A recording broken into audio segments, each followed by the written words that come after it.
Welcome back to another video and to a brand new series on the channel. This time around we're going to be concentrating on musicians with photography careers. And this was a show that was suggested by you. And so I'd like to thank you all for all the support, the constant support to the videos, to my work, and also for all the ideas, feedback, and all the names. It was really helpful, especially with this show. And so I would also like to ask if you please enjoy this video and the future videos I might make for this show, to please share them with more people and do all that other stuff that you know it can help. And so I would say that this show will function in a way more or less like Silver Screen, the series we've had about photographers or actors with photography careers. And so in each episode we're going to be diving into different work and different ideas and hopefully see what we can take from it and learn a lot from it. And so yeah, today's episode is going to be featuring the photography of a living music legend, Mr. Bryan Adams. And what I found out not only surprised me, but really inspired me. So hopefully it will touch you too. So without further ado, let's just go straight into another video. Before Bryan Adams hit popularity as a musician with titles such as Run to You, Heaven, or Summer of '69, he developed an interest in photography, which began in the 1960s. Both his parents owned a Howell Super 8 film camera and a Kodak Instamatic, which Adams used to capture his surroundings. And as he aged, his career developed, and he got used to photograph everything around him, from concerts to girlfriends or moments on the road, capturing what he described as memories. My passion for photography, he said, started early on with me using my parents' cameras. And it didn't hurt that my uncle was an executive at the Ilford Film Company. He used to send packages of film for us to use, so most of my early photos were in black and white. And I credit him as part of the reason why I started to enjoy taking photos. In the 1980s, he upgraded from his Polaroid SX70 to a TLR Rolleiflex model, with which he took many of the photos later reunited in his book Exposed. And using a medium format camera was an essential experience for Adams, who fell in love with the format. Virtually every photo looked so much more beautiful to me than anything I'd shot before. That camera had something going on. Depth of field was more exciting, the format of the negatives was more interesting, and even the out-of-focus shots were cool. Then I started working with real printers, like Mike Spry at Downtown Darkroom, and Brian Dowling at BDI in London, and they turned my crappy negatives into boxes of exquisite prints. It was all like Christmas.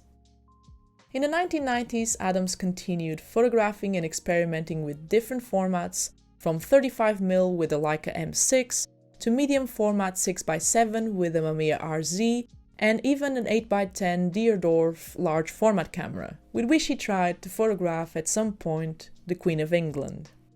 But from a hobby to using photography in his music work and eventually taking it professionally, Adams justifies this jump due to the frustration of having had his intentions visually misrepresented. Once the music for a CD is near completion, the search for the right image to accompany the music starts. And I started working on my own photos for my CDs and videos for fun, just to see what would happen. It used to be crushing spending a year working on a record and then having them visually misinterpreted by a poorly executed pop video. And this newly found career led to more and more photography work, which was eventually commissioned by brands such as Jaguar, Montblanc, or Converse, and published by respected magazines such as Vogue, Harper's Bazaar, or Vanity Fair. However, Bryan Adams' photography does not revolve solely around fashion photography, as he has published other interesting projects over the years. And I found out that Bryan Adams' photography is almost like it has two sides, in the sense that one of the sides of his photography is obviously related to fashion and commercial work, which he enjoys producing and is also tied to his co-founded fashion magazine titled Zoo. However, there's another side to it, and that is his passion projects and projects that he developed outside of the realm of fashion photography. and they revolve mostly around portrait photography, but there's also some abstract art. And so I'll be quoting 3 projects, and the first one is called Wounded, and it's a project that he released around 2013 and includes portraits of young British soldiers that were affected massively by the wars in Iraq or Afghanistan. And Adams said that being against war himself, he wanted to do something to document its devastating consequences, whilst also paying respects to those who survived.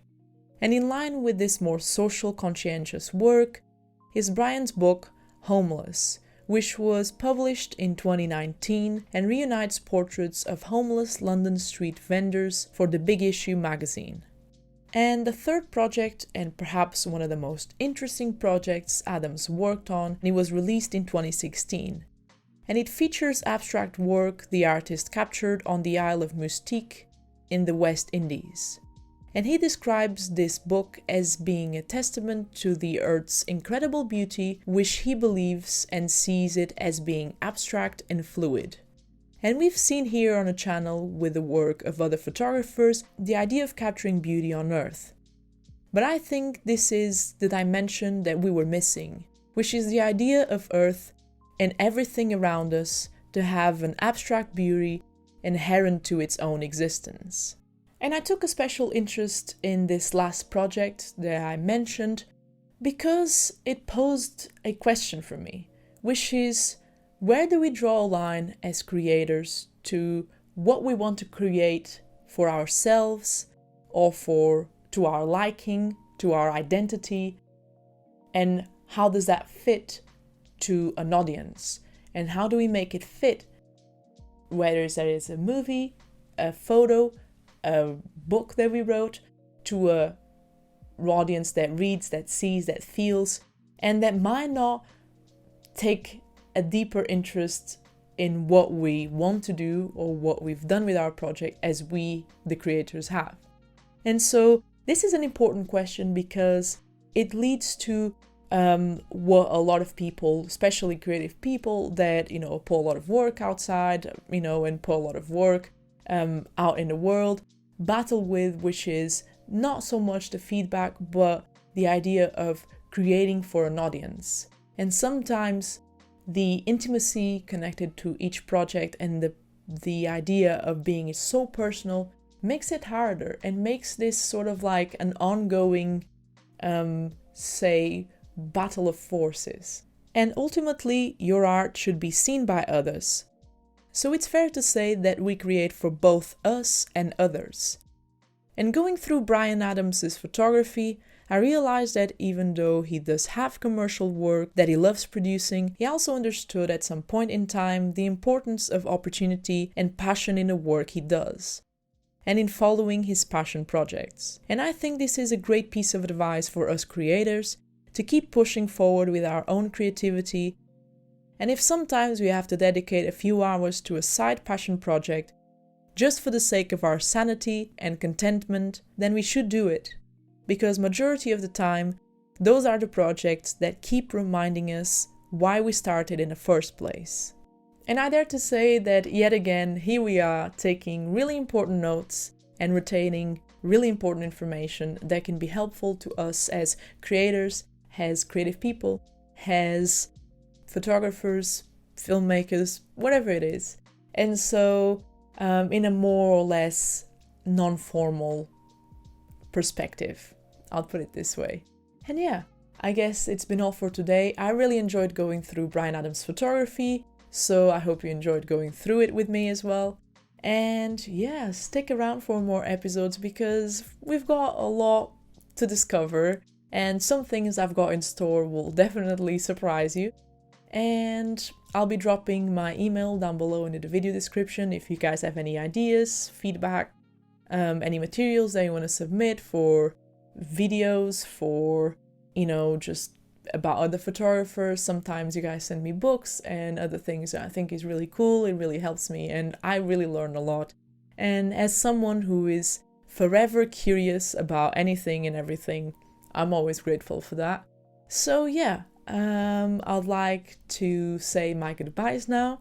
Stick around for more, and I'll be sure to put out more videos as well and learn more on the way. So without further ado, stay safe, keep shooting film, and I'll see you here for another video very soon. Peace.